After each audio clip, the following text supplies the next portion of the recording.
All right, hey guys, how you doing today? So I want to do a little video here talking about choosing your class, and I've seen a lot of different videos on this topic, right? And most of them, they're kind of covering more the style and the flavor of the class. I feel like that's something that most people really, you kind of know the ones that interest you right away, you know, just based on their aesthetic and the theme. But what I want to talk about is some of the deeper stuff that I haven't really seen covered very much. We're going to use the Berserker as the example here, right? So one of the things here is classes change like dramatically based on how you end up building them up later when you hit level 50 essentially.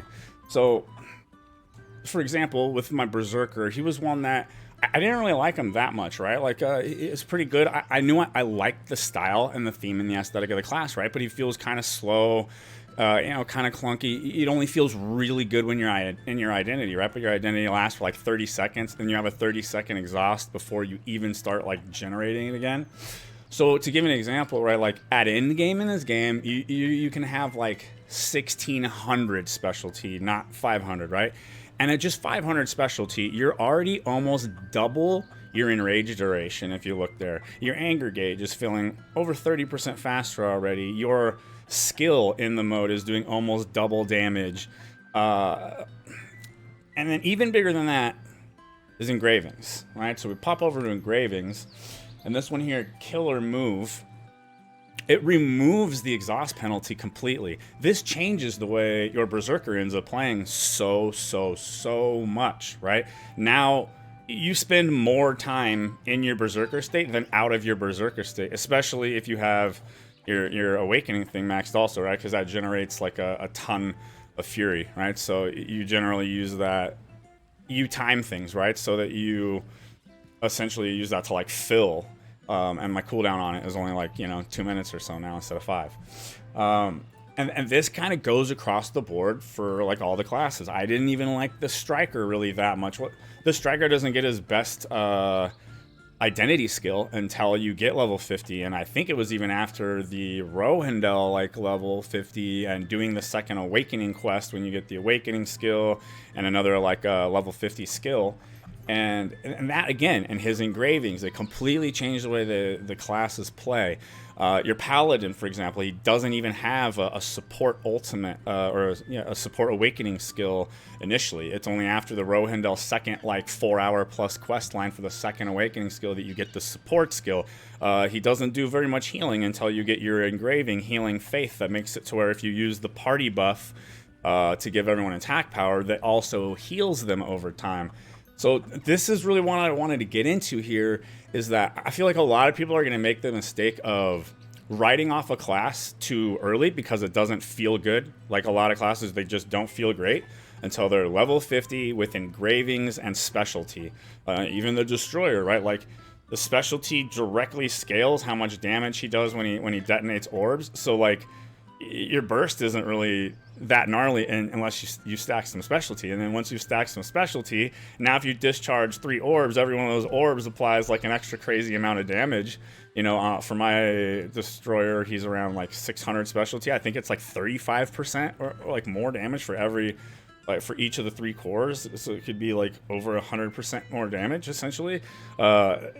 Massive changes. The classes change so much as you go that I'm worried a lot of people are going to pick the wrong thing, or maybe like I was with the Berserker. Like you guys saw in another video, I made a video talking about how like I didn't really want to main the Berserker. Now that I have some specialty on the Berserker and that engraving that removes the exhaust penalty, he is by far my favorite class right now. I have tons of fun on him. He's so satisfying when you're in the Berserk state. But when you start out, like you don't get access.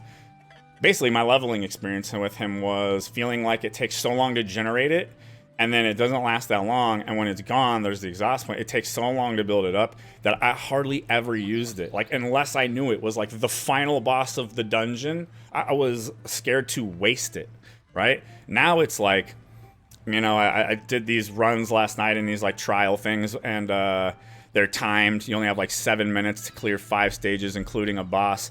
And it's like, in those few minutes, I'm able to get into my Fury mode like 2-3+ times and use my ultimate at least 2 times, or my awakening ability. You know, while you're in your Berserk state, right? Instead of only being in it long enough to use the burst skill, like one time you're in it long enough to use it a couple times. Just classes change a lot. Don't make the mistake of writing off a class early. If you like the theme and style of a class, I personally would say probably stick with it. Chances are, at least until you get level 50, you play around with some stats a bit, and you try out the engravings, because it might totally take a class from like, man, I don't know, I like the style of it, but doesn't feel that good, to this is my favorite class for sure, hands down. Like it did with me with the Berserker. I've been struggling, and it's like, it's a pretty easy for me. And I've tried, I made sure to try the classes. First I go off the aesthetic and the style, and then I level all of them to 50, and I try them all with some specialty and some engravings to make the choice.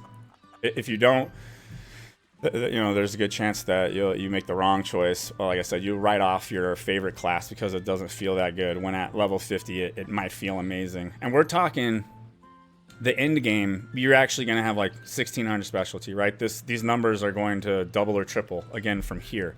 You're going to be in your identity so long. Striker, right, gets one where you can totally change your playstyle, like either way, right? You get one that makes all of your skills, like use only one orb to detonate for all of your, you know, identity skills. And then you have another one that makes it to where you gain an extra one, so you could store 4. And then when you use the skill, it discharges all of them, and it does pretty big burst damage. I think it's also like the Destroyer's one, like 35% for each engraving, you know, that and not each engraving, each of the orbs that like get, you know, discharged when you do your skill. And then, like I said, again, he doesn't even get his cool, like, unique striker identity burst skill until he's at least level 50. So just do not write a class off before level 50. You know, if you try it out, like, man, Gunlancer is probably a really good example of this too. He feels so bad the first few levels, like just really, really, really bad. But late game, pretty much like universally is known as like the most overpowered class for PvE content. It's just the shield is amazing.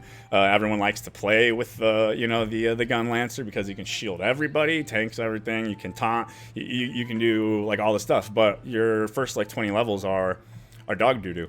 So don't write classes off early. I would say stick with what you like. You know you like the style. Level it up to at least 50. Play with your stats, try out some specialty, try out your engravings.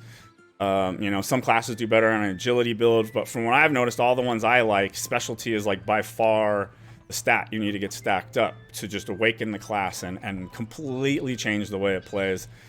That's all I really want to cover here. I feel like most of the videos I've seen just cover the style and the flavor of the class, and they don't dive into this stuff where like you could be kicking yourself, right? And it's not a super easy game to reroll on. In the PvE side. Thank God. In the PvP, we don't even have to choose a main. Thanks for watching, guys. You have a good one. If there's anything else you'd like me to cover, you know, let me know. If you enjoy it, like and subscribe. I'll keep the content coming.